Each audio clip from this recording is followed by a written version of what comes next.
দ্বিতীয় আসমান আরো বড়, তৃতীয়টা আরো বড়, যত উপরে ঊর্ধ্বাকাশের যত কাহিনী একটার চেয়ে একটা বড়, এরকম 7টা আকাশ। তার উপরে সিদরাতুল মুনতাহা, বর্ডার এরিয়া। তার উপরে লা জামান লা মাকান, ওইখানে সময়ের হিসাব নাই, স্পেস নাই, সময় নাই। কারণ আল্লাহর সময় দিয়ে বাঁধা যায়? আমাদের যেমন বসতে জায়গা লাগে, আল্লাহর পজিশন নিতে কি জায়গার প্রসঙ্গটা আসে না? কারণ লাইসা কামিসলিহি শাই, উনি কারো মতো না, উনি উনার মতো। ওয়ালাম ইয়াকুল্লাহু কুফুয়ান আহাদ, তার মতো কেউ নাই। তো তিনি কার মতো? তিনি তার মতো। তার উপরে হচ্ছে আল্লাহর কুরসি, তার উপরে আল্লাহর আরশ, সেখানে আল্লাহর পর্দা। এই পর্দার পেছনে আল্লাহ তাআলার সত্তা। আমাদের বাড়ির পর্দাগুলো কি দিয়ে তৈরি বলে তো? কাপড় দিয়ে। আল্লাহর পর্দাগুলো আলো দিয়ে তৈরি, নূরের পর্দা। পর্দাটাই আলো। এজন্য সাহাবারা জিজ্ঞেস করেছিলেন, ইয়া রাসূলুল্লাহ হাল রাআইতা রাব্বাক, আপনি কি মেরাজের রাতে আপনার রবকে দেখেছিলেন? রাসূল সাল্লাল্লাহু আলাইহি ওয়াসাল্লাম বলেছিলেন, নূরুন আন্না আরাহু, উনি তো নূর, আলোর পর্দা, চোখ ঝলসে যাওয়ার মতো অবস্থা, আমি কিভাবে দেখবো? তার মানে সরাসরি দেখেননি। আল্লাহ তাআলার সাথে সিক্রেট মিটিং হয়েছিল, কনভারসেশন হয়েছিল, কথাবার্তা হয়েছিল। তার উপরে হচ্ছে আরশ। ওই আরশের ছায়ার নিচে কিয়ামতের ময়দানে আল্লাহ তাআলা 7 শ্রেণীর ব্যক্তিকে স্থান দিবেন। কয় শ্রেণীর? 7 শ্রেণীর ব্যক্তিকে স্থান দিবেন। যে দিনটা হবে 50,000 সানাহ মিম্মা তা'উদ্দুন, 50,000 বছরের সময় একটা দিন, কিয়ামতের দিন। 50,000 বছর। মানুষগুলো সব হয়রান হয়ে যাবে।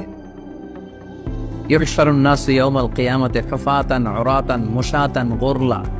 রাসূল সাল্লাল্লাহু আলাইহি ওয়াসাল্লাম বললেন, প্রতিটি মানুষ হুফাত, কারো পায়ে জুতা নেই। আমাদের প্রত্যেকের জুতা আছে না আজকে? সেদিন জুতা থাকবে না।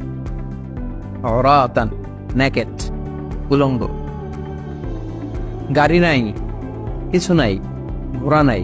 গুরলা, জন্মদিনের পোশাকে সবাই পাগলের মতো। আমাদের আসে বলুন, ইয়া রাসূল এটা কেমন কথা? কারো গায়ে যদি ড্রেস না থাকে তো সবাই লজ্জা পাবে না? একে অন্যকে দেখে হাসাহাসি করবে না? আল্লাহ রাসূল সাল্লাল্লাহু আলাইহি ওয়াসাল্লাম বললেন, লিকুল্লি ইমরিইম মিনহুম ইয়াওমা ইদিন শাআনু ইউগনি। আয়েশা, সেদিনটা এত ভয়ঙ্কর হবে যে অন্যের কি অবস্থা এটা চিন্তা করতেই সে ভুলে যাবে। নিজের অবস্থা নিয়ে এত পেরেশানিতে সে থাকবে, ঘর্মাক্ত, ক্লান্ত, শ্রান্ত, পেরেশান। সূর্যটা একেবারে মাথার কাছে চলে আসে।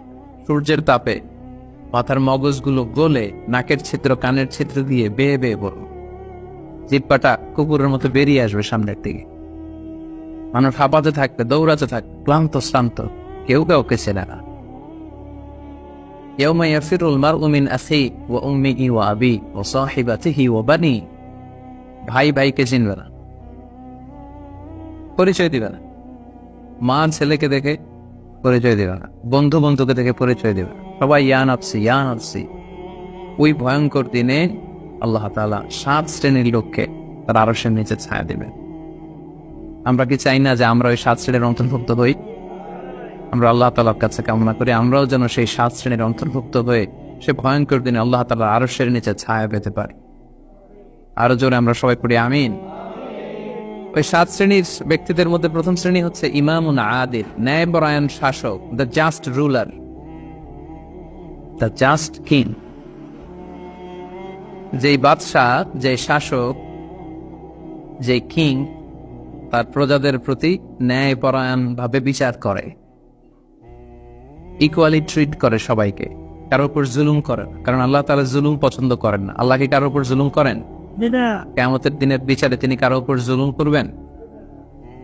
আল্লাহ তাআলা বলেন, ইন্নী হারামতু যুলমা আলা নাফসি, আমি আমার উপর জুলুমকে হারাম করেছি, ফালা তাযালামু, তাই তোমরাও তোমাদের উপর জুলুম করো না, খবরদার।